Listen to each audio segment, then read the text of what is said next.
Avatar TV మాస్టర్లందరికీ కృతజ్ఞతలు, ధన్యవాదాలు తెలియజేసుకుంటూ ఈరోజు బ్రహ్మర్షి పితామహ పత్రిజీ గారి ఆధ్వర్యంలో ఈ సత్సంగాన్ని జరుపుకుందాం. అలానే ఏ మాస్టర్ అయితే వచ్చి సత్సంగంలో పాల్గొనాలనుకుంటున్నారో వారికి ఆహ్వానం పలుకుతాం, వారితో అనుసంధానం, వారి జ్ఞానాన్ని సంపూర్ణంగా స్వీకరిద్దాం. Thank you masters, thank you. నిన్నటి రోజున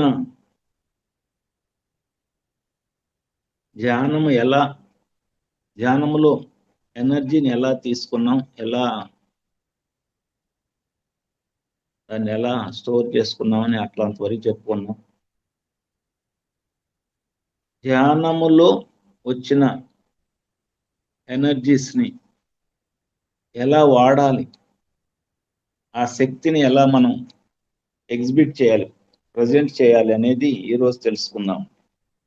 ఎందుకు మనకి ధ్యానం ఎన్ని సంవత్సరాలు చేస్తున్నా కానీ, సంవత్సరాల తరబడి 15 ఏళ్ళు 20 ఏళ్ళు చేస్తున్నా ఎందుకు మనలో మార్పు రావట్లేదు అనే దాన్ని వాళ్ళ ఏ లక్షణాలు రావాలి, ధ్యానంలో ఎలాంటి లక్షణాలు ఉంటే మనం సరైన స్థితిలో ఉన్నట్టు అనేది ఇవాళ ఒకరోజు ఒక అవగాహన కోసం చెప్పుకుందాం.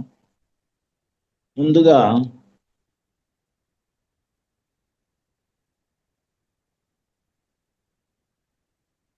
ఒక విజువలైజేషన్, అందరూ ఒక్కసారి కళ్ళజోళ్ళు ఉన్నా పర్లేదు, కళ్ళు మూసుకోండి. ఒక విజువలైజేషన్ చెప్తున్నాను, అది మనలో జరుగుతున్నట్టు, మనం దానిలో ఉన్నట్టు ఊహించుకుందాం. కళ్ళజోళ్ళు ఉన్నా పర్లేదు, కళ్ళు మూసుకుందాం. ధ్యానం కాదు, కళ్ళు మూసుకొని కూర్చుందాం.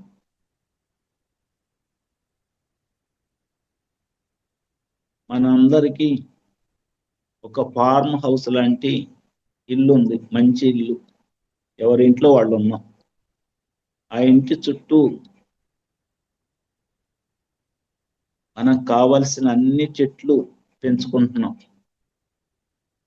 అన్ని రకాల చెట్లు, పూల చెట్లు ఉన్నాయి, పండ్ల చెట్లు ఉన్నాయి, కూరగాయల మొక్కలు ఉన్నాయి, ఆకుకూరల మొక్కలు ఉన్నాయి, సుగంధ ద్రవ్యాలు అందించే మొక్కలు, ఆయుర్వేదకం కావాల్సిన మొక్కలు, ఆయుర్వేద మెడిసిన్ తాలూకు మొక్కలు, ప్రతిదీ మనకి ఏది, పూలు, గంధపు చెక్కలతో సహా అన్నీ ఆ తోటలో, అది ఒక 4 ఎకరాలు 5 ఎకరాల తోట అనుకుందాం. ఆ దానిలో ఉన్న ఇంటిలో మనం కూర్చొని ధ్యానం చేస్తున్నట్టు. ఆ తోటలో అన్ని రకాల చెట్లు ఉన్నాయి. మనకి ఏది కావాలంటే అది ఆ తోటలోంచి తీసుకుని వండుకుంటున్నాం, తింటున్నాం. బ్రహ్మాండంగా మన జీవితం రోజు ధ్యానం చేసుకుంటున్నాం. పొద్దుపూట సాయంత్రం ఆ తోటలో వాలే పక్షుల కిలకిల రావాలు మనకు అది ఒక మృదంగం లాగా, అది ఒక సంగీతం లాగా ఆనందంగా ఉంటుంది. ధ్యానం కుదురుతుంది, బ్రహ్మాండంగా చేసుకుంటున్నాం, అన్నీ బాగున్నాయి. ఆ చెట్టులో మధ్యలో ఈ పక్షుల రెట్టల ద్వారా వచ్చిన మొక్కలు, అంటే రెట్టల ద్వారా వచ్చిన ఇత్తనాల ద్వారా మొలకెత్తిన పిచ్చి మొక్కలు, కలుపు మొక్కలు, గడ్డి తొంగ లాంటివి, ఇవన్నీ సరిచేయటానికి ఆ తోటకి ఒక తోటమాలిని పెట్టాం. అంటే ఆ తోటలో ఉన్న మంచి మొక్కల్ని పెంచుతూ దానికి కావలసిన నీరు, ఎరువు, పై మందులు అవి వేయటానికి ఒక తోటమాలిని పెట్టుకున్నాం.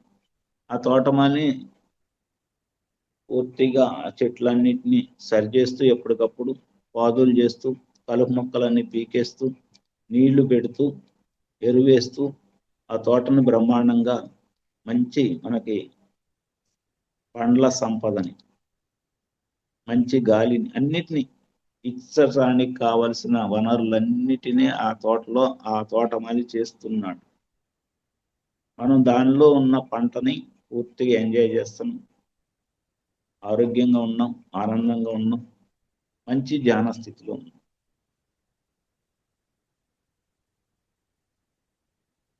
ఈ తోటకు నీరు పెట్టాలనుకున్నప్పుడు నీరు పెట్టి ఎరివేయాలనుకున్నప్పుడు తోటమాలి ఆ కలుపు మొక్కలు అన్నిటిని పీకి శుభ్రం చేసి అప్పుడు నీళ్లు పెట్టి మంచి మొక్కలు పెరిగేటట్టు చేస్తుంది.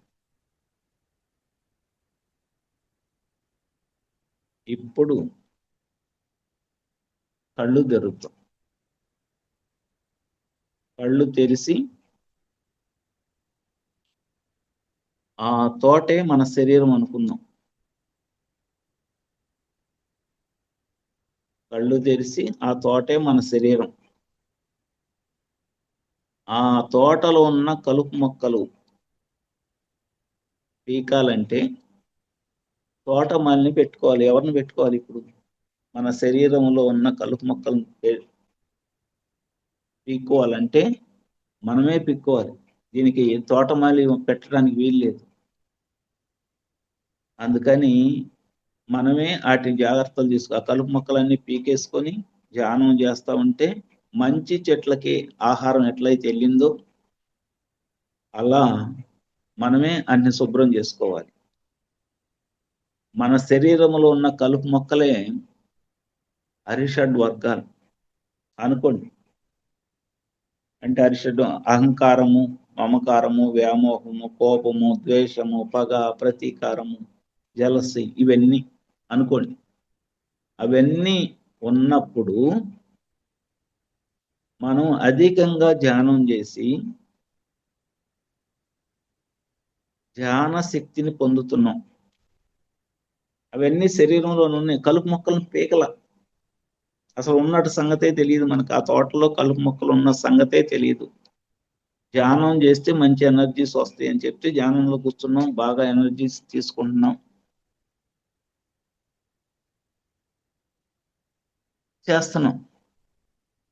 చేస్తున్న క్రమంలో ఎక్కువ ఎనర్జీస్ తీసుకున్నప్పుడు ఈ ఎనర్జీస్ ముందు దేనికి వెళ్తాయి, ఈ ఎనర్జీ దేనికి అందుతుంది అనేది మనం గమనించుకోవాలంటే తోటలో కలుపు మొక్కలు పీకకుండా ఆ గరికి ఆ కాకి రెట్టల ద్వారా పక్షుల రెట్టల ద్వారా వచ్చిన రకరకాల చెట్లను పీకకుండా తోటమాలి గనక ఎరువేసి నీళ్లు పెట్టి గనక వస్తే ముందుగా పెరిగేయి కలుపు మొక్కలే. ఆ ఎనర్జీస్ అంత లాగేసుకొని ముందుగా పెరిగిపోతుంటాయి. అందుకని ఆయన శుభ్రం చేసి నీళ్లు పెట్టి వచ్చేవాడు, శుభ్రం చేసి ఎరువేసి వచ్చేవాడు. అందుకని మంచి మొక్కలు పెరిగినాయి అక్కడ ఆ తోటలో. ఇప్పుడు ఈ తోటలో ఈ అరిషడ్ వర్గాలు అనే కలుపు మొక్కలు పేయకుండా మనం ఎరువేసి నీళ్లు పెడుతున్నాం. ధ్యానం అనే ఎరువు వేస్తున్నాం, విశ్వశక్తి అనే ఎరువును వేస్తున్నాం. ధ్యానం అనే నీళ్లు పెడుతున్నాం, విశ్వశక్తి అనే ఎరువు వేస్తున్నాం. దేనికి వెళ్తుంది ఈ శక్తి అని గనక మనం గమనించుకుంటే ఆ యొక్క అరిషడ్ వర్గాలకు వెళ్తుంది అనేది తేలిద్దండి. అంటే ఆ శక్తి దేనికి వెళ్తుంది? మనం ధ్యానం చేసిన శక్తి. కోపం ఉంటే కోపానికి వెళ్తుంది, అహంకారం ఉంటే అహంకారం, జలసి ఉంటే జలసికి వెళ్తుంది. అన్ని దానికి వెళ్ళి ఆ స్థితిలో మనం వాటిని పెంచుకుంటున్నాం. కోపాన్ని పెంచుకుంటున్నాం, ద్వేషాన్ని పెంచుకుంటున్నాం, అహంకారాన్ని పెంచుకుంటున్నాం. ఎవరి మాట ఇంట్లో ఐఎమ్ సుప్రీం అంటున్నాం. నేను ధ్యానం చేస్తున్నా 20 ఏళ్ళ నుంచి, నేనే సుప్రీం అంటున్నాం. నిన్నగా మొన్న వచ్చిన ఈ ధ్యానంలోకి వచ్చిన ఆయన నాకు చెప్పేది ఏందని అరిసేస్తున్నాం. అంటే ఏం పెరుగుతున్నట్టు? అహంకారం పెరుగుతుంది, వ్యామోహం పెరుగుతుంది, కోపం పెరుగుతుంది, ద్వేషం పెరుగుతుంది. ఆ శక్తి దానికి వెళ్ళిపోతుంది. ఇన్నాళ్ళు పెట్టి గమనించక అదే చేసాం. శక్తి అంతా దానికి వెళ్ళిపోయి మనం ఎంత ధ్యానం చేసినా మన భౌతిక లక్షణాల్లో కానీ, మానసిక లక్షణాల్లో కానీ, మన వ్యవహార శైలిలో కానీ ఏ మార్పు రాలా. ఇంకా అవే పెరిగిపోయినాయి. ఇప్పుడు గమనించుకున్నాం. ఇప్పుడు ఈ ధ్యాన శక్తి మనకు ఉపయోగపడకుండా ఈ అరిషడ్ వర్గాలకు వెళ్ళిపోతుంది, అహంకారానికి వెళ్తుందని ఇప్పుడు గమనించుకున్నాం. తెలిసింది, ఎవరో గురువులు చెప్పటం మనకు తెలిసింది. ఇప్పుడు ఆ కలుపుని పేకాల్సిన బాధ్యత ఎవరికి వస్తుంది? ఎవరు పీకాల కలుపుని అని అంటే మనమే పీకాలి. ముందు 4 లక్షణాలు మనకు రావాలండి. మనలో అహంకారం ఉంది అనేది తెలుసుకోవటం ఒక లక్షణం. అంటే ఆ అరిషడ్ వర్గాలు మనల్ని పీడిస్తున్నాయి, మనలో పట్టుకుంటున్నాయి అని తెలుసుకోవటం ఒకటి. రెండోది, అట్లా తెలుసుకున్న దాన్ని పీకాలనే భావన రావటం, దాన్ని పీకేసేయాలనే భావన రావటం అనేది రెండో పాయింట్. మూడోది, పీకగలగటం, సంపూర్ణంగా పీకగలగాలి. పైపైన తొంగ మొక్కలను పైపైన ఎరగదీసి గరికి మొక్కను పైపైన ఎరగదీసినట్టు కాదు, కాయలతో సహా లోపల ఉన్న రూట్స్తో సహా పీకగలగాలి. పీకి అప్పుడు ధ్యానం చేస్తే మన ఆత్మ ఎదుగుదల, మన శారీరక మానసిక ఆత్మస్థితులు, ఎన్లైట్మెంట్ అనేది అప్పుడు మనకు అందుబాటులోకి వస్తాయి. అప్పటిదాకా ఎంత ధ్యానం చేసినా, ఎన్ని మనం అమావాస్య ధ్యానాలని, పౌర్ణమి ధ్యానాలని, సముద్రం ఒడ్డున ధ్యానం అని, గ్రహణ ధ్యానాలని, సామూహిక ధ్యానాలని, పిరమిడ్లో ధ్యానాలని, ఆదివారం ధ్యానం అని, 1 డే వర్క్షాప్లు ఎన్నో చేస్తూ ఉంటాం. ఇవన్నీ ఎక్కడికి వెళ్తున్నాయి? మనలో ఉన్న అరిషడ్ వర్గాలని పెంచడానికి కావలసిన ఎనర్జీస్ అన్నిటిని ఇచ్చేస్తున్నాం. ఇప్పుడు తెలిసింది వీటిని పీకాలి. ఎలా పీకాలి? నీకు కొంచెం అహంకారం ఉంది అని అడిగామనుకోండి ఎవరినన్నా, ఆ భావం ఆ లక్షణాన్ని గమనించి, అతను ఎట్లా అంటాడంటే, నేను 15 ఏళ్ల నుంచి ధ్యానం చేస్తాను, నాకు అహంకారం ఉందంటావేందని మన మీద ఇరుసుకు పడతాడు. అంటే అహంకారం ఉన్నట్ట లేనట్ట? ఉంది, కానీ గమనించుకోలేకపోతున్నాం. అందుకని ముందు మనలో ఉన్న ఈ లక్షణాలు, అవలక్షణాలు ఏంటో తెలుసు, ఆ కలుపు మొక్కలు ఏంటో తెలియాలి. ఫస్ట్ పాయింట్, ఆ కలుపు మొక్కల్ని ఎలా పీకాలో తెలియాలి. అసలు పీకాలంటే ఏంటి? ఏమేమి ఇన్స్ట్రుమెంట్స్ కావాలి మనకి? ఏ ఇన్స్ట్రుమెంట్స్ ఉంటే అన్ని పీకగలం. మళ్ళీ రాకుండా తవ్వి పీకాలి.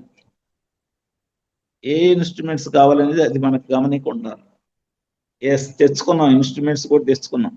సరిగ్గా దాన్ని ఎలా వాడాలో అది సరిగ్గా చేస్తున్నామా లేదా ఇటు తిప్పాల్సింది ఇటు తిప్పుతున్నామా అది గమనించుకోవాలి.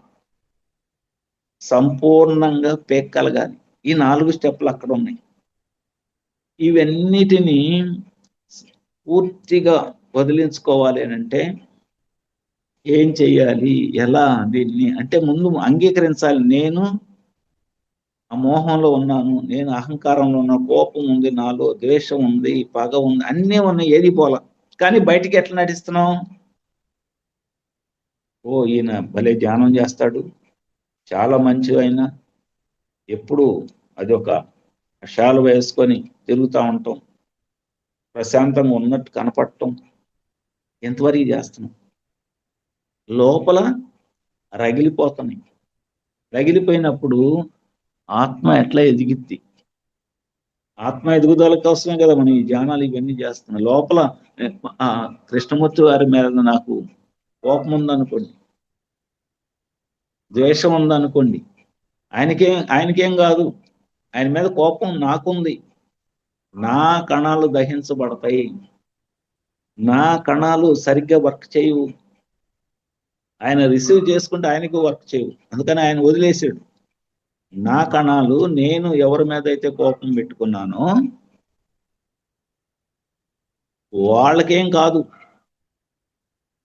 నేను ఎవరి మీద అయితే ద్వేషం పెట్టుకున్నానో వాళ్ళకేం కాదు, నేను వ్యక్తం చేసిన వాళ్ళు ఎవరు తీసుకోలేదని వాళ్ళకేం కాదు. కానీ నేనేమనుకుంటున్నానండి, వాళ్ళ కోసం, వాళ్ళని నేను డిఫేమ్ చేయటానికి, వాళ్ళని అవమానపరచడానికి నేను వ్యక్తం చేస్తున్నాను అనుకుంటున్నా. కానీ ఫస్ట్ అవమానపడేది ఈ శరీరమే, ఫస్ట్ చెడిపోయేది ఈ శరీరమే, ఫస్ట్ చెడిపోయేది ఈ కణాలే, ఫస్ట్ అన్నీ దీనికే వస్తాయి.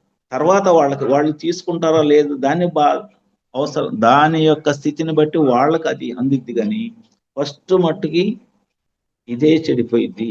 అందుకని ఈ కలుపు మొక్కల్ని ఎవరి కలుపు మొక్కలను వాళ్ళు పీక్కోవాలి.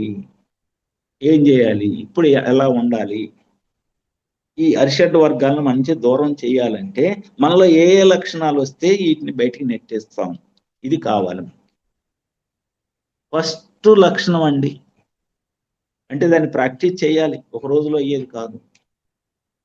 ఫస్ట్ ఏం చేయాలంటే మన చుట్టూ ఉన్న పరిస్థితులు అవి ఏదైనా కానీ, లాభం వచ్చిందా, లాస్ వచ్చిందా, పంట బాగా పండిందా, పండలేదా, ఇంట్లో వాళ్ళు సరిగ్గా ఉంటున్నారా లేరా, మన పిల్లలు బాగా చదువుకుంటున్నారా లేదా, లేకపోతే మన ఆర్థిక స్థితులు అవకతవకలకు ఉన్నాయా సరిగ్గా ఉన్నాయా, ఏ పరిస్థితులు అయినా కానీ ఉన్నది ఉన్నట్టుగా 100% అంగీకరించాలి. అది ఏదైనా కానీ, మన ఎవరైనా తిడుతున్నారు అయినా అంగీకరించాలి. ఉన్నది ఉన్నట్టు 100% అంగీకరించాలి. ఫస్ట్ పాయింట్, కలుపు మొక్కల్ని ఐడెంటిఫై చేసినట్టు ఇది 100% అంగీకరించి మనం ఏం చేస్తాం, నాకు ఈ కష్టం వచ్చడానికి కారణము ఫలానా XYZ అని వాళ్ళ మీద నెట్టేసడానికి చూస్తాం. నాకు ఈ కష్టం ఈ లాస్ రావడానికి వాడి దగ్గర పెట్టుబడి పెట్టే కానీ నాకు లాస్ వచ్చింది, లేదా ఈ వ్యాపారం నాకు ఇది సరైన వ్యాపారం కాదు, ఆ ప్లేస్ కాదు ఇంకో ప్లేస్ లో పెడితే లాభం వచ్చేది అంటే ఎవరో ఒకళ్ళ మీద తోసేయటానికి సరి చేస్తాం. కానీ మన ప్రమేయం లేకుండా మన ఎదురుగా ఎలాంటి పరిస్థితి రాదు, అంతా మన డిజైన్ ప్రకారమే జరుగుతుంది అనేది భావన రావాలి ముందు. అంటే ఏది జరిగినా మన జీవితంలో ఏదైనా జరగనింది అది మన ప్రణాళిక ప్రకారమే జరుగుతుంది. అందుకని దీన్ని ఎవరిని నిందించాల్సిన పని లేదు. మనకు లాస్ వచ్చిందా మన ప్రణాళిక, అవమానం వచ్చిందా మన ప్రణాళికే, మానం వచ్చిందా మన ప్రణాళికే. అందుకని పత్రిజీ గారు వస్తే రాని, ఉంటే ఉండని, పోతే పోని అని చెప్తా ఉంటారు. అంటే ఈ స్థితి మనకు గనక వచ్చిందంటే మన కలుపు మొక్కల్ని మనం గమనించినట్టు, మనం పీకాలని రెడీ అవుతున్నట్టు. అంటే ఎందుకు అని అంటే no comment, no complaint, no judgement. ఆ స్థితిలో ఉండి ఉన్నది ఉన్నట్టు 100%. ఇక ఏమి దీనికి ఇట్లా ఉంటే, నా భార్య ఎట్లా ఉంటే నేను అంగీకరిస్తా, నో. ఆమెను ఉన్నది ఉన్నట్టు అంగీకరిస్తా. నా భర్త ఇలా ఈ మందు దాక్కుండా ఉంటే మిగతా అన్ని మంచాడే, మందు దాక్కుంటుంటే అంగీకరిస్తా, నో. మందే తాగి వస్తాడు, ఆ మందు తాగటానికి కూడా డబ్బులు కూడా మనమే ఇస్తానని ఒప్పందం చేసుకొని వచ్చాం. అందుకని మందే తాగి వస్తాడు, మందు తాగి వచ్చినప్పుడల్లా కొడతాడు. అంటే ఆ పరిస్థితిని మనం కంప్లీట్గా అంగీకరించాలి అంతే. ఎప్పుడైతే అంగీకరిస్తున్నామో మనలో ఉన్న కలుపు మొక్కలు ఆల్మోస్ట్ ఆల్ వాటిని మనం ఐడెంటిఫై చేసి రెడీ అవుతున్నట్టు. రెండో పాయింట్ బాగా గుర్తుపెట్టుకోండి, ఈ 4 పాయింట్లు కనుక మన జీవితంలో కనుక రావటం మొదలైతే మన ఆత్మ ఎదుగుదల, ఇక పరమాత్మ అంటే ఇంకెవరో లేరు ఈయనే అనే స్థితికి మనం చేస్తాం. రెండో పాయింట్, మన పట్ల ఎవరు ఎలా బిహేవ్ చేసినా, వాళ్ళు ఎలా అయినా బిహేవ్ చేయనండి మన పట్ల, తిట్టనండి, కొట్టనండి, అవమానపరచనండి, ఏదైనా కానీ ఆ వ్యక్తుల యొక్క స్థితిని పూర్తిగా అభినందించాలి, వాళ్ళ కృతజ్ఞత తెలియజేయాలి. ఆ వ్యక్తులు మన పట్ల ఎవరు ఎలా బిహేవ్ చేసినా ఆ స్థితిని, వాళ్ళని, ఆ పర్సన్స్ని కృతజ్ఞత తెలియజేయాలి, అభినందించాలి. గౌతమ బుద్ధులు వారు ఆయన ఒక గ్రూప్ ఆఫ్ శిష్యుల్ని వేసుకొని జ్ఞానబోధ చేసుకుంటా బజార్లో వెళ్తున్నప్పుడు ఒక ఆయన వచ్చి ముఖం మీద ఉమ్మేస్తాడు. ఉమ్మేస్తే అతనేమనుకుంటాడంటే నేను ఉమ్మేశాను కాబట్టి ఇదంతా డిస్టర్బ్ అయిపోయింది, అవమానపరిచాను కాబట్టి అనుకుంటాడు. గౌతమ బుద్ధులు వారు ఏం చేస్తాడంటే ప్రశాంతంగా నవ్వుతాడు. ప్రశాంతంగా నవ్వి అప్పుడు ఈ ఉమ్మేసిన అతను అడుగుతాడు, ఏం స్వామి ప్రశాంతంగా నవ్వుతారు, నా మీద కోపపడతారు అనుకుంటే, ఎందుకు నాయన నీ మీద కోపం, ఇన్నాళ్ళు పెట్టి నేనేదో గౌతమ బుద్ధుడిని అయిపోయానని తిరుగుతున్నాను, ఇప్పుడు నీ మీద కోపపడితే నా బుద్ధత్వం మొత్తం ఆవిరైపోయేది, నాలో అది నిజంగా బుద్ధత్వం ఉందో లేదో తెలియజేసావు నువ్వు, నేను అభినందిస్తున్నాను పో అంట. రేపు కూడా వచ్చి ఇంకోసారి ఉమ్ము అని అంట. నిన్ను అభినందిస్తున్నాను, ఇప్పుడు నువ్వు వీలైతే రేపు కూడా వచ్చి ఒకసారి మాకు ఉమ్ము నా మీద వేసేసేయి అని అంటాడు. అంటే ఏంది, అక్కడ అంతమంది శిష్యుల్లో బజార్లో ఉమ్మేసినా కానీ అతను ఏం చేశాడు, నీకు అభినందనలు, నీకు కృతజ్ఞతలు, రేపు కూడా రా, నువ్వు రేపు కూడా వచ్చి ఇంకోసారి ఇంకేమన్నా ఆ లోపల ఉందేమో అది కూడా పోగొట్టుకుంటాను అని చెప్తాడు. అంటే ఆ స్థితి మనకు రావాలి. అట్లని నటించకూడదండి. మళ్ళీ ఈ రాజకీయ నాయకులు ఏం చేస్తారంటే, ఈ రాజకీయ ఎజెండాలో మీటింగ్ జరుగుతున్నప్పుడు ఎవరైనా ఇబ్బంది పడ్డ వాళ్ళు, మీ మీ పాలనలో ఇట్లా నేను ఇబ్బంది పడ్డాను, నా భూమి పోయింది, నా అది పోయింది, ఇది పోయింది అని ఏదో చెప్తారు అనుకోండి, అక్కడ నటిస్తారు. ఎస్, నీకు చాలా అన్యాయం జరిగింది, నేను దానికి కావాల్సింది ఏర్పాటు చేస్తాను. ఎమ్మటి లోపలికి వెళ్ళి ఆ పోలీసులకు ఎవరికో ఇన్స్ట్రక్షన్ ఇస్తారు, ఆమెను ఎట్టొకట తీసుకెళ్లి బొక్కలో పడేయండి అని. ఏదో కేసు పెట్టి బొక్కలో పడింది అంటే, బయట ఇక్కడ ఏమన్నా నటించాడు, అక్కడ ఏం చేశాడు, ఆమెను ఎట్టొకటి తీసుకెళ్ళి మీరు బొక్కలో పడేయండి, ఆ రెండోసారి మాట్లాడటానికి వీలు లేదు అన్నట్టు చెప్పేస్తారు. అది చేయకూడదు. కంప్లీట్గా నటన ఉండకూడదు, వాస్తవంగా అంగీకరించాలి. ఇక్కడ ఒక కథ చెప్తానండి, అది ఎట్లా ఉండాలంటే ఒక కథ చెప్తాను. ఒక ఆయన కోపం తగ్గించుకోవటానికి, ఆయన 30 సంవత్సరాల వయసు వరకు అందరినీ కోపిష్టి విపరీతం కోప్పడేవాడు. ఆయనకి జ్ఞానోదయం అయింది, కోపం ఉండకూడదు, కోపం తగ్గించుకోవాలి, ఇక్కడ ఊళ్ళో ఉంటే నాకు కోపం తగ్గట్లేదు, అందరిని చూసిన కోపం వస్తుందని అరణ్యాల్లోకి వెళ్ళాడు. ఒక కుటీరం కట్టుకున్నాడు, ఈ ఊరాడన నలుగురిని తీసుకెళ్ళాడు పనులు చేయటానికి. తర్వాత 30 సంవత్సరాలు అరణ్యంలోనే ఉన్నాడు, ఎవరిని ఒక్క మాట అనలా, ఒక్కరోజు పనులు ఎత్తే మాటలను అందరితో సౌమ్యంగా సక్రంగా ఉన్నాడు. ఆ నలుగురు వ్యక్తులే ఆయనకు ఉంది, వాళ్ళు ఏ పని చేయమంటే అది చేస్తున్నారు, వాళ్ళతో సక్రంగా ఉన్నాడు, ఈయన సాధన చేసుకున్నాడు, అన్ని బాగానే ఉన్నాయి. ఈ ఊరాళ్ళు ఏం చేశారంటే, మన ఊరు నుంచి 30 సంవత్సరాల క్రితం వెళ్ళాడు, ఆయనకి ఇప్పుడు 60 సంవత్సరాలు వచ్చినాయి, కోపాన్ని జయించాడంట, మన ఊరు తీసుకొచ్చి సన్మానం చేద్దాం, కోపంగా ఇదివరకు అంత కోపిష్టి, కోపాన్ని జయించాడు, అతను సన్మానం చేద్దామని ఆయన పర్మిషన్ తీసుకొని మేళతాళాలు పెట్టుకొని రథాన్ని ఊరేగింపుగా తీసుకురావటానికి అడవికి వెళ్ళి ఆయన కుటీరానికి వెళ్ళి ఆయన ఎక్కించుకొని తీసుకొస్తున్నారు, మేళతాళాలు అంతా ఆరుబాటాలతో. నిర్వాహకులు బాగా స్పీడ్గా రథాన్ని నడుపుకుంటూ తీసుకొస్తున్నారు, అంతా బాగానే ఉంది. జనం ఎక్కువయ్యారు ఊళ్ళో, అమ్మో కోపం తగ్గించుకుని ఆయన వస్తున్నాడంట, ఒక్కరోజు కూడా ఎవరిని కోపడలేదంట అనుకుంటా జనాలు కూడా అందరూ మూవ్ అయ్యి వస్తున్నారు. వస్తున్నప్పుడు ఈయన ఏం చేసి, మధ్యలో ఒక 4 బజార్ల కోడలకు వచ్చేటప్పటికి గొర్రెల మంది ఎడుపోవాలో తెలియక అక్కడ నిలబడిపోయింది. అందరు జనం ఉన్నారు, మధ్యలో నిలబడిపోయి ఎడుతోలినా అది పోలేకపోతున్నాయి, బండి ఆగిపోయింది, ఆయన పైన ఉన్నాడు. వీళ్ళు పాపం వీటిని ఎట్టగొట్ట పక్క తోలాలని నేను నెడుతున్నారు, అటు ఇటు నెడుతున్నా, దానికి ప్లేస్ లేదు ఎటుపోవటానికి, అక్కడ నిలబడితే లేట్ అయిందని పైన ఉన్న ఆయన పైనుంచి, ఎవడ్రా ఈ గొర్రెల మందను అడ్డం పెట్టింది, నేను 30 సంవత్సరాల తర్వాత ఈ ఊళ్ళో అడుగు పెడతా, కోపరహితంగా అడుగు పెడతంటే ఎవడ్రా ఈ గొర్రెల మందన అడ్డం పెట్టిందని పెద్దగా అరిశాడు అక్కడి నుంచి. అంటే కోపం ఉన్నట్ట పోయినట్ట. అట్లా ఉండకూడదండి, అట్లా ఉండకూడదు. అందుకని సంపూర్ణంగా పోయిందని మనం నిర్ణయించుకోవాలి, అట్లా ఉండకూడదు, నటన ఉండకూడదు.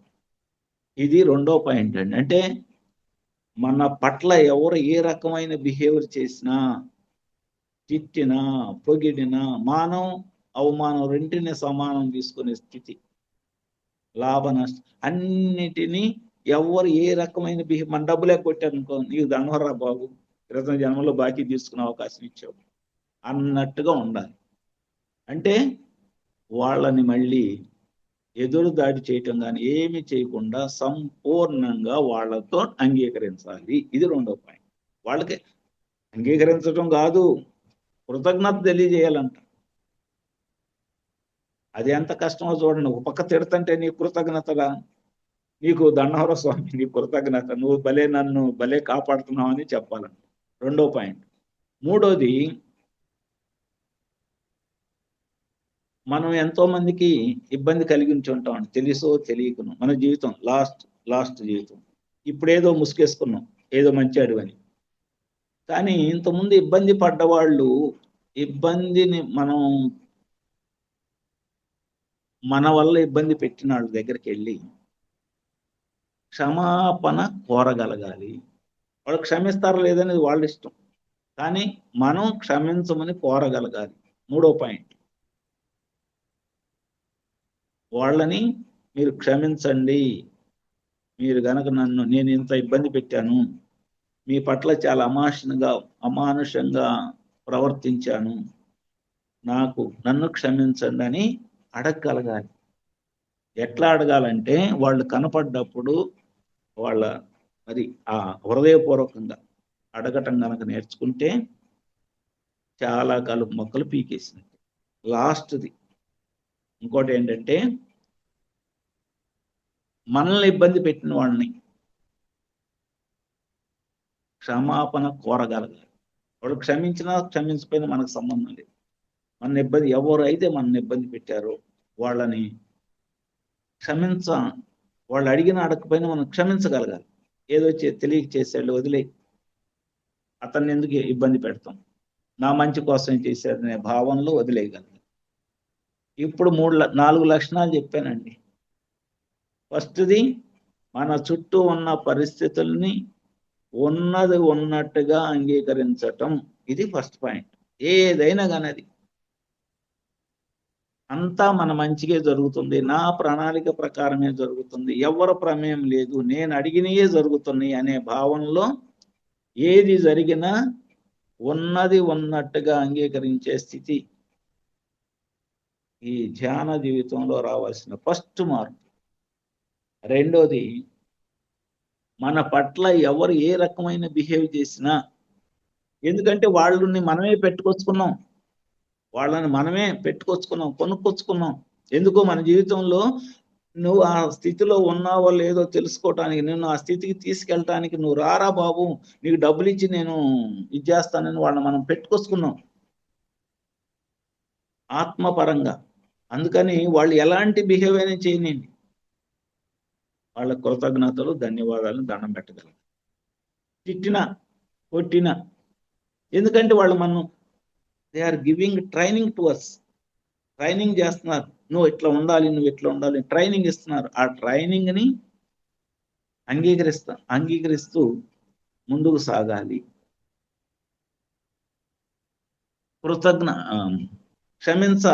క్షమించమని కోరగలగటం, మనం అన్యాయం చేసిన వాళ్ళ దగ్గరికి వెళ్ళి. ఇక్కడ కళ్ళు మూసుకొని కూర్చోమన్నప్పుడు నేను అన్యాయం చేసిన వాళ్ళందరినీ క్షమించమని కోరుతున్నాను అయి కాదండి. అది ఓకే, వాళ్ళు కనపడినప్పుడు అది ఓకే. వాళ్ళు కనపడ్డారు, వాళ్ళు వచ్చారు మన ఇంట్లో, మన ఎదురుగా వచ్చారు. మన అక్కా చెల్లెలు అనుకోండి, బయట వాళ్ళ సంగతి ఎందుకు, అక్కా చెల్లెలకి పంచాల్సిన ఆస్తిని పంచకుండా నలుబిట అనుభవించాం. ఇప్పుడు జ్ఞానోదయం అయింది. ఏమని, అరే వాళ్ళకు కూడా బాగా ఉంది కదా, వాళ్ళకి ఇవ్వాలని, వాళ్ళు ఇబ్బందుల్లో ఉన్నారు, వాళ్ళకి ఇవ్వాలని అనిపించింది, ఇచ్చాం.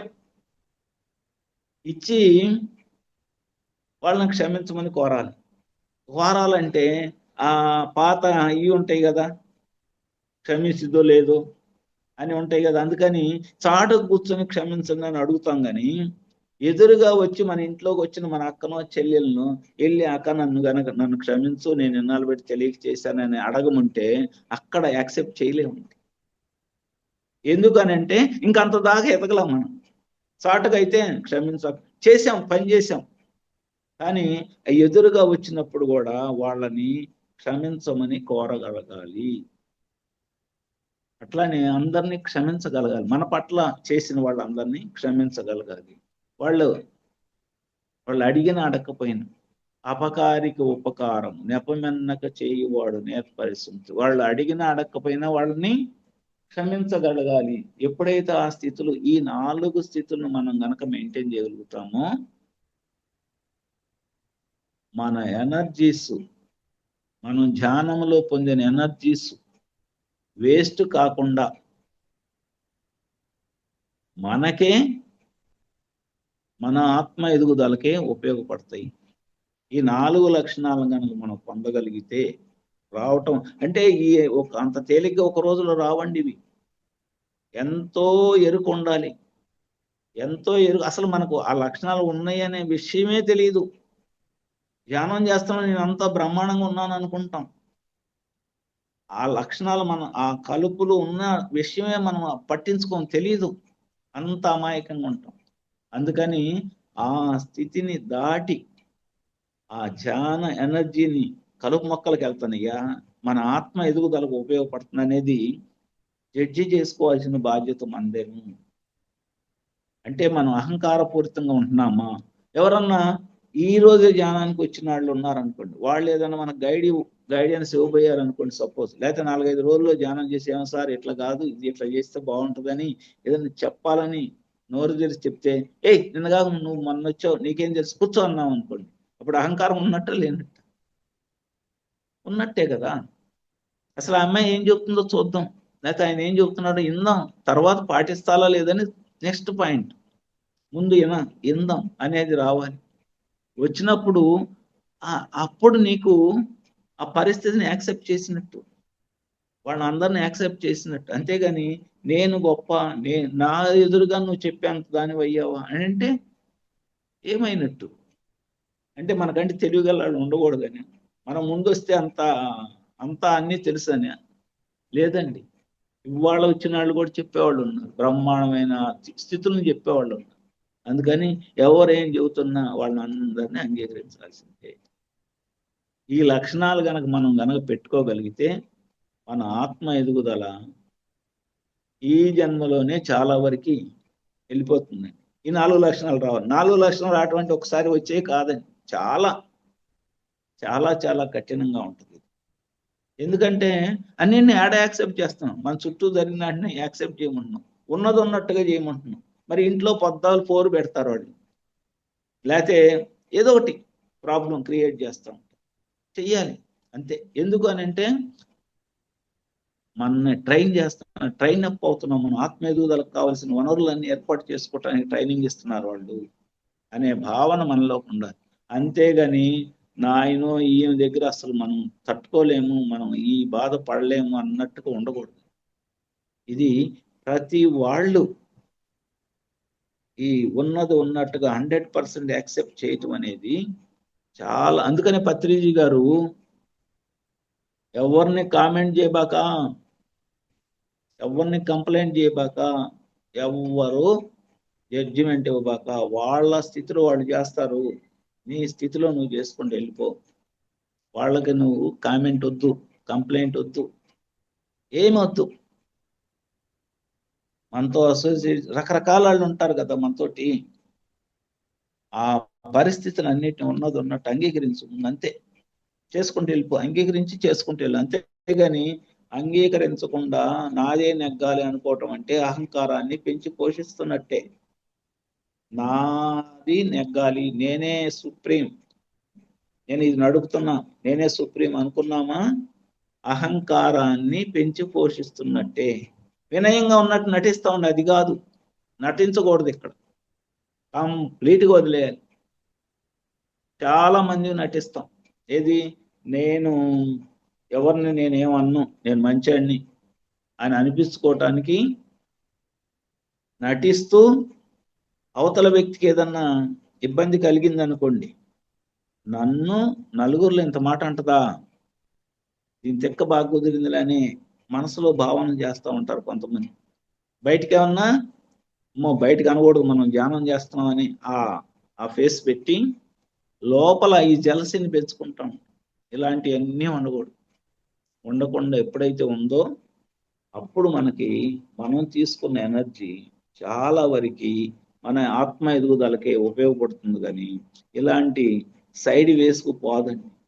ఈ 4 లక్షణాలు మనకు రావాలంటే ఎట్లా ఆ ఎనర్జీని ఎలా పట్టుకోవాలి, దాన్ని ఎలా పట్టుకోవాలి అంటే మనం చూసే చూపు సరిగ్గా ఉండాలి, తినే తిండి సరిగ్గా ఉండాలి, వినే మాటలు సరిగ్గా ఉండాలి, మాట్లాడే తీరు సరిగ్గా ఉండాలి, తీసుకునే ఆహారం సరిగ్గా ఉండాలి. ఈ లక్షణాలన్నిటిని మనం ఒక్కోటి బ్యాలెన్స్ చేసుకుంటూ వచ్చి మన కణాల్లో ఉన్న టాక్సిన్స్ లెవెల్స్ అన్నీ బయటికి పోనంత వరకు, అది మానసికమైనవి కానీ శారీరకమైనవి కానీ బయటికి పోనంత వరకు మనకి ఎట్టి పరిస్థితుల్లో ఈ ధ్యానములో పొందిన జ్ఞానం కానీ ధ్యానంలో పొందిన ఎనర్జీ కానీ మనకి ఉపయోగపడవు. అంటే అంత పకడ్బందీగా దీన్ని ముందుకు తీసుకెళ్ళాలి. అందుకనే పత్రిజీ గారు సంసారము నిర్వాణం అన్నందుకు. అంటే నీకు సంసారం లేకపోతే పొద్దులు కళ్ళు మూసుకుని కూర్చోమన్నాను, ఎవరో భోజనం పెడతారు ఆ టయానికి, అది తిని కళ్ళు మూసుకుని ఎంతసేపు అయినా కూర్చుంటాం, ఏమైంది? ఇవన్నీ ఉంటేనే కదా నువ్వు అసలు సరిగ్గా ఎదుగుతున్నావా లేదో తెలియాలంటే ఇంట్లో ఈ పోట్లు ఉంటేనే కదా మనకు తెలిసేది. ఆ పోట్లు ఉన్నప్పుడే కదా మనం సరైన స్థితిలో ఉన్నామో లేదో తెలిసేది. ఆ పోట్లు పొడిసే వాళ్ళని తెచ్చుకుంది మనమే, గుర్తుపెట్టుకోండి. ఆ పోట్లను తెచ్చుకున్న వాళ్ళని, నేను ఇట్లా ఎదిగాను అని నటన చేస్తా ఉంటాను, ఒక పోటు పొడు, అప్పుడు నేను నిజంగా నేను ఏమనకపోతే అప్పుడు కరెక్ట్గా ఉన్నట్టు. అంటే ఆ పోటు పొడిసిన మనిషిని మనం అంగీకరించాలి, ఆ పోట్లను అంగీకరించాలి. అండ్ ఇవన్నీ ఎందుకు చెప్తున్నానంటే ఈ స్థితులు రావాలి అంటే ఎంతో ఎనర్జీ ఉండాలి. మన ఎనర్జీని అంతా బయటే వదిలేసి వస్తున్నాం.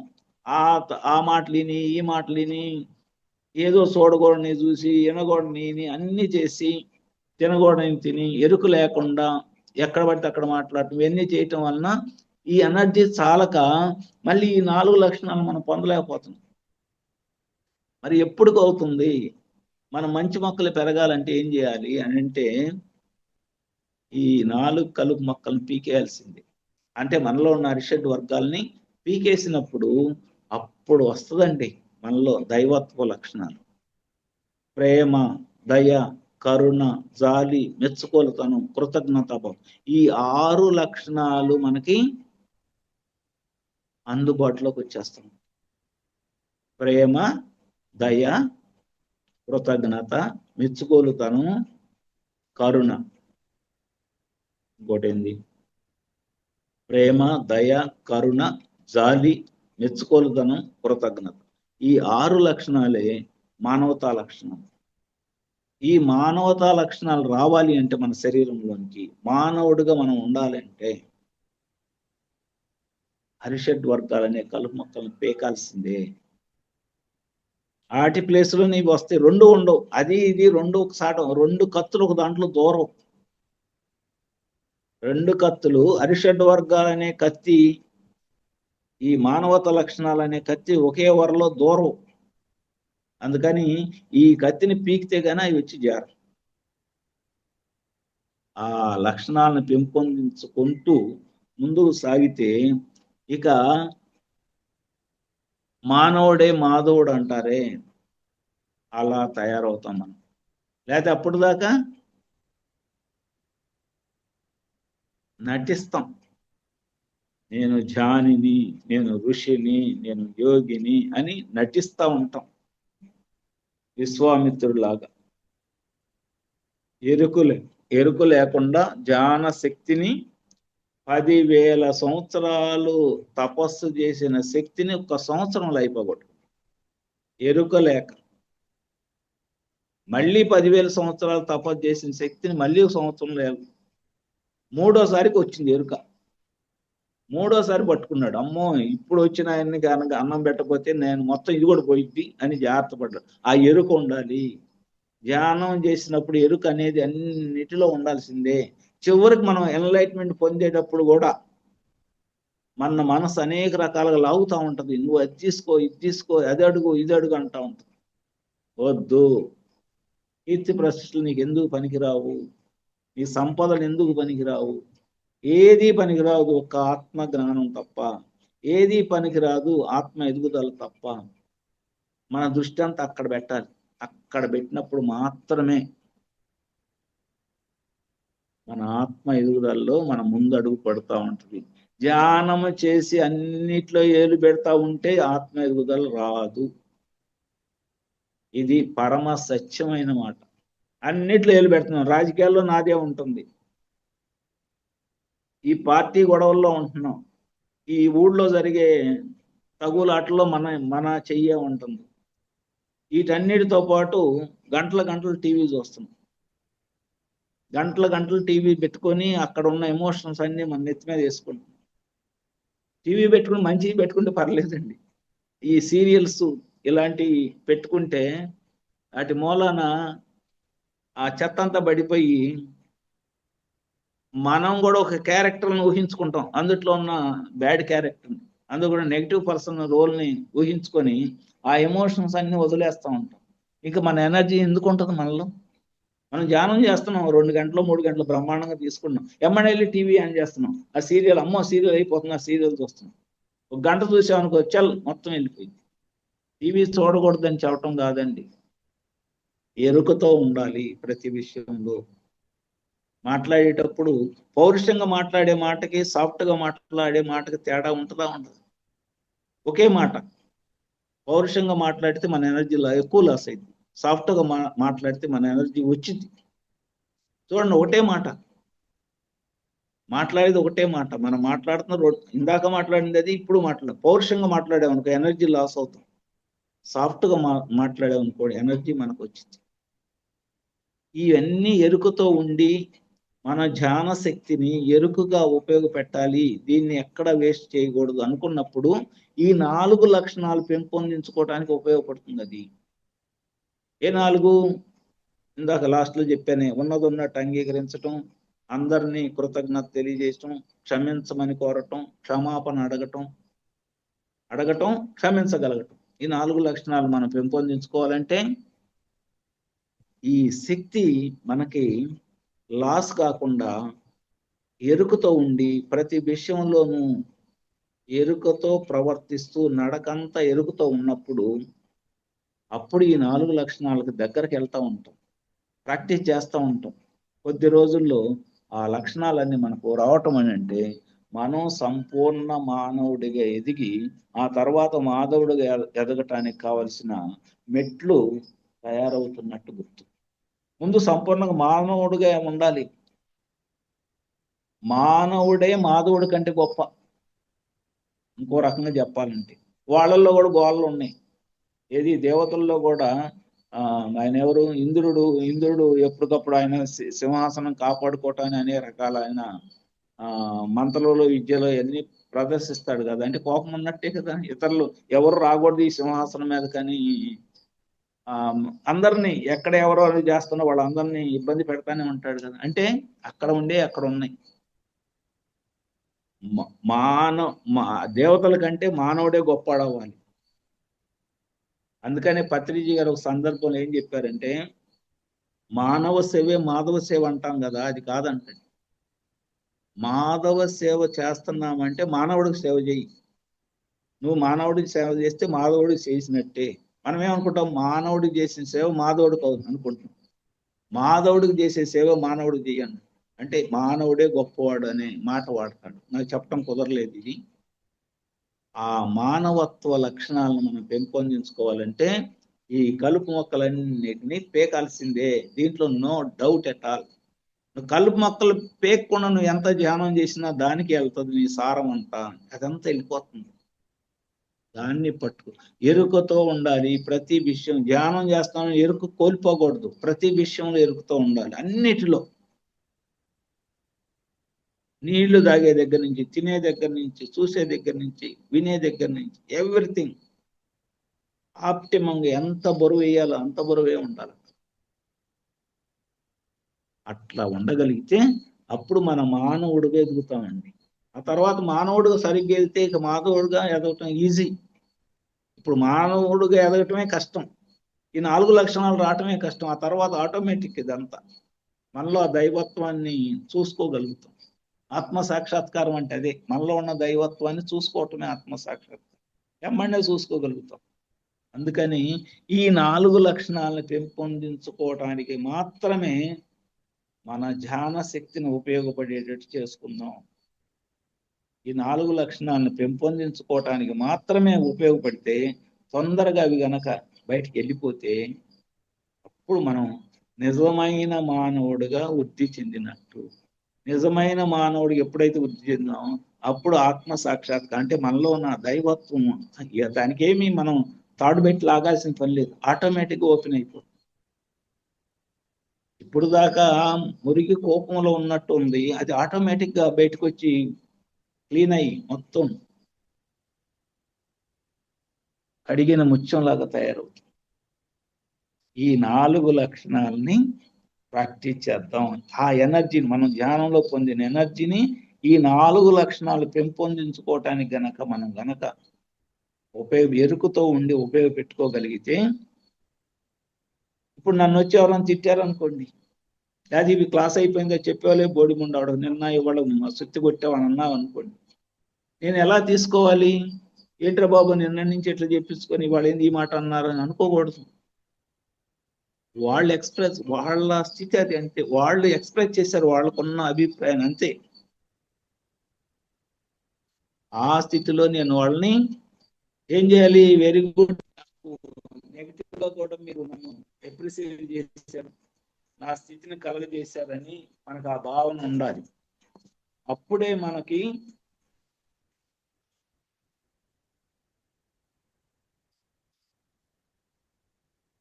మనకి ఆ ఎనర్జీ బ్లాకేజ్ లేకుండా, ఎనర్జీ సరైన స్థితిలో అర్థమవుతూ సరిగ్గా వెళ్ళిపోతుంది. అప్పుడు దాకా ఎరుక లేకుండా మనం ధ్యానం చేస్తే డ్రైన్ అయిపోతుంది మన ఎనర్జీ. అందుకని ఎవరినైనా తిట్టామనుకోండి, అంతకుముందు తిట్టేవాళ్ళం అనుకోండి, ఇవాళ 10 మందిని తిట్టామనుకోండి, రేపు 9 మందిని తిట్టామనుకోండి, ఎదిగినట్టే. ఎల్లుండి 5గురిని తిట్టామనుకో, ఎదిగినట్టే.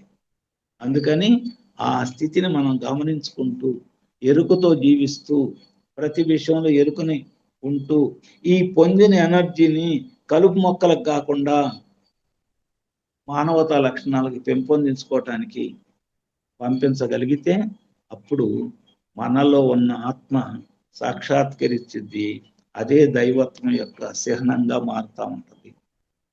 అప్పుడు దాకా లేదు, నటన, ముసుగు, ఇది శాలువాలే కప్పుతారు కదా మనం క్లాసులు చెప్పడానికి వెళ్ళినప్పుడు. అబ్బో భలే చెప్పారంటారు, నిజంగానే భలే చెప్పాం కావాలనుకుంటాం. ఈ శాలు వేసుకొని బయటకు వస్తాం, అబ్బో ఈయన మంచి మాస్టర్ కావాలనుకుంటాం. ఉట్టిదే, అవన్నీ ఉట్టిదే. నేను నీకు శాలువా కప్పినా ఒకటే, శాలువా కప్పపోయినా ఒకటే రకంగా ఉండాలి. మంచినీళ్ళు ఇచ్చినా ఒక రకంగా ఉండాలి. మంచినీళ్ళు ఇవ్వకపోయినా అదే స్థితిలో ఉండగలిగిన స్థితి వచ్చినప్పుడే నువ్వు సరిగ్గా ఎదిగినట్టు. శాలువా కప్పినాళ్ళని మంచాళ్ళు అంటాం, శాలువా కప్పనాళ్ళని మంచాళ్ళు కాదంటాం అంటున్నారు అనుకోండి, మనం దాన్ని ఏమి లేదు, ఇక మనకి జీరో. ఇంత చేసి ఇన్ని క్లాసులు చెప్పినా మనకి మన ఎదుగుదలలో పెద్ద బండి సున్నా. అందుకని ప్రతి స్థితిని స్థితప్రజ్ఞతతో అంగీకరిద్దాం. ప్రతి స్థితిని మన పట్ల ఎవరు ఎలా బిహేవ్ చేసిన వాళ్ళ కృతజ్ఞతలు, ధన్యవాదాలు, క్షమాపణ, క్షమించగలగటం, ఈ 4 లక్షణాలను పెంపొందించుకుంటూ ముందుకు సాగుదాం. మనలో ఉన్న ఆత్మ సాక్షాత్కారాన్ని వెలిగించుకుందాం, ఆత్మ జ్యోతిని ప్రజ్వలించుకుందాం. ఎప్పుడైతే అట్లా చేసుకుంటామో అప్పుడు మనం సంపూర్ణ ధ్యాన స్థితిని అనుభూతి చెందినట్టు, సంపూర్ణ ధ్యాన స్థితి. అందుకని ప్రతి ధ్యాని, ధ్యానము వేరు, ధ్యాన జీవితం వేరు కాదు. ధ్యానానికి ధ్యాని తను పొందిన జ్ఞానాన్ని వంతెనలాగా వేసుకొని దాని మీద నడుస్తూ ధ్యాన జీవితాన్ని అనుభవించాలి. అప్పుడే మనం సరైన దారిలో ఉన్నట్లు, అప్పుడు దాకా రాంగుగా ఉన్నట్టే. Okay, thank you very much.